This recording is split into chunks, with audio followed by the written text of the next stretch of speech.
بسم اللہ الرحمن الرحیم 6 ہجری میں حضور اکرم صلی اللہ علیہ وسلم عمرہ کرنے کے لیے مکہ روانہ ہوئے۔ کفار مکہ کو اس بات کا پتہ چلا تو انہوں نے اس خبر کو اپنی ذلت سمجھ کر مزاحمت کی، جس سے آپ صلی اللہ علیہ وسلم کو حدیبیہ میں رکنا پڑا۔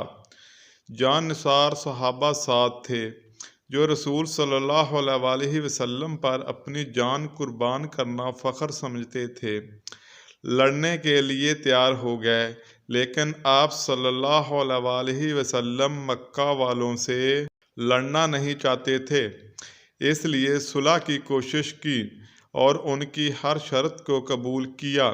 صحابہ کرام کو اس طرح صلح کرنا بہت ناگوار لگا، مگر رسول صلی اللہ علیہ وسلم کے حکم کے آگے کچھ نہیں کر سکتے تھے، جس سے حضرت عمر رضی اللہ تعالیٰ عنہ جیسے بہادر کو بھی صلح کرنی پڑی۔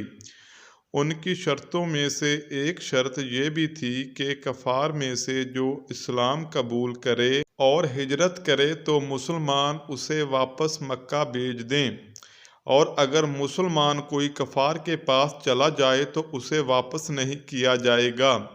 یہ صلح نامہ ابھی پورا نہیں ہوا تھا کہ ایک صحابی ابو جندل، جو اسلام قبول کرنے کی وجہ سے مختلف تکلیفیں برداشت کر رہے تھے، زنجیروں میں جکڑے ہوئے مسلمانوں کے لشکر میں اس امید پائے آئے کہ ان لوگوں کی حمایت میں جا کر اس مصیبت سے نجات پاؤں گا۔ ان کے والد سہیل نے، جو اس صلح نامہ میں کافروں کے وکیل تھے، جو بعد میں فتح مکہ میں مسلمان ہوئے تھے، اس نے اپنے بیٹے جندل کو مارا اور واپس لے جانے پر اصرار کیا۔ رسول صلی اللہ علیہ وسلم نے فرمایا، ابھی صلح نامہ مکمل نہیں ہوا، اس لیے ابھی پابندی کس بات کی ہے؟ لیکن وہ نہ مانے۔ پھر آپ صلی اللہ علیہ وسلم نے کہا کہ مجھے ایک آدمی مانگا ہی دے دو، مگر پھر بھی وہ نہ مانا۔ حضرت ابو جندل نے مسلمانوں کو پکار کر کہا کہ میں مسلمان ہو کر آیا ہوں، اب واپس کیا جا رہا ہوں، لیکن رسول صلی اللہ علیہ وسلم کے کہنے پر واپس ہوئے۔ آپ صلی اللہ علیہ وسلم نے صبر کرنے کا حکم دیا اور فرمایا، عنقریب اللہ تعالیٰ تمہارے لیے راستہ نکال لیں گے۔ صلح نامہ مکمل ہونے کے بعد ایک اور صحابی مسلمان ہو کر مدینہ آئے۔ کفار مکہ نے اسے واپس لینے کے لیے 2 آدمی بھیجے۔ رسول صلی اللہ علیہ وسلم وعدے کے مطابق واپس فرما دیا۔ اس صحابی ابو بصیر نے عرض کیا، اے نبی اللہ، میں مسلمان ہو کر آیا ہوں۔ آپ صلی اللہ علیہ وسلم نے مجھے پھر کفار کے پاس بھیج رہے ہیں۔ آپ صلی اللہ علیہ وسلم نے اس سے بھی صبر کرنے کو کہا۔ یہ صحابی ان دونوں کافروں کے ساتھ واپس ہو گئے۔ راستے میں ان میں سے ایک کہنے لگا کہ یار، تیری تلوار بہت نفیس لگتی ہے۔ وہ شیخی باز اس بات پر پھول جاتا ہے۔ وہ نیلام سے تلوار نکال کر اس کے حوالے کر دی اور کہا کہ میں بہت سے لوگوں پر اس کا تجربہ کیا ہے۔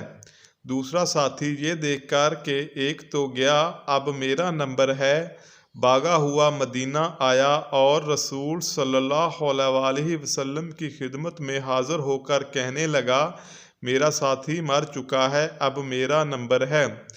اس کے بعد حضرت ابو بصیر آئے اور عرض کیا، یا نبی صلی اللہ علیہ وسلم، آپ صلی اللہ علیہ وسلم اپنا وعدہ پورا فرما چکے کہ مجھے واپس فرما دیا، اور مجھ سے کوئی عہد نہیں ان لوگوں کا، وہ مجھے میرے دین سے ہٹاتے ہیں، اس لیے میں نے یہ کیا ہے۔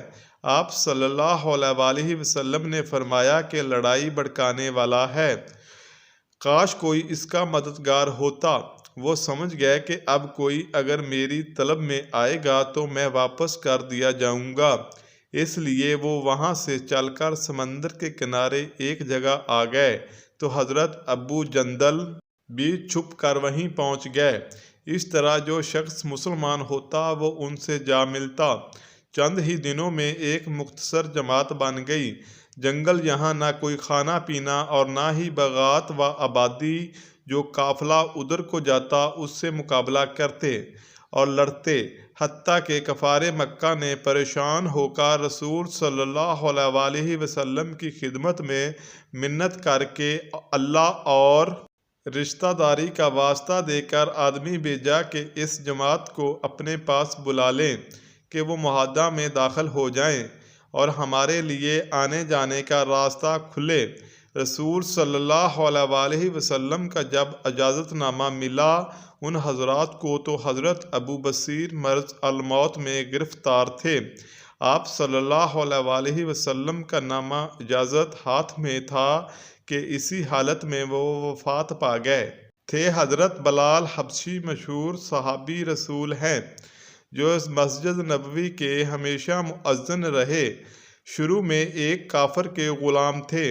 اسلام لے آنے کی وجہ سے طرح طرح کی تکلیفیں دیے جاتے تھے۔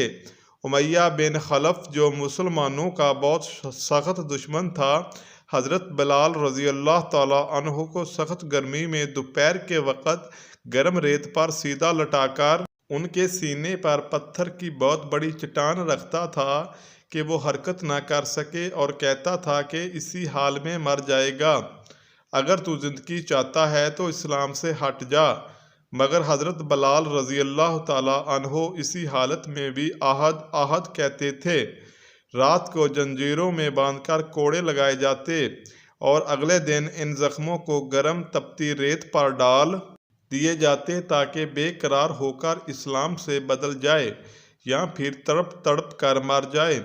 عذاب دینے والا تھک جاتا، کبھی ابو جہل تو کبھی امیہ بن خلف تو کبھی کسی اور کا نمبر ہوتا اور ہر ایک کی کوشش ہوتی کہ حضرت بلال کو تکلیف دینے میں زور ختم کر دے۔ حضرت ابو بکر صدیق رضی اللہ تعالیٰ عنہ نے اس حالت میں دیکھا تو خرید کر آزاد کر دیا۔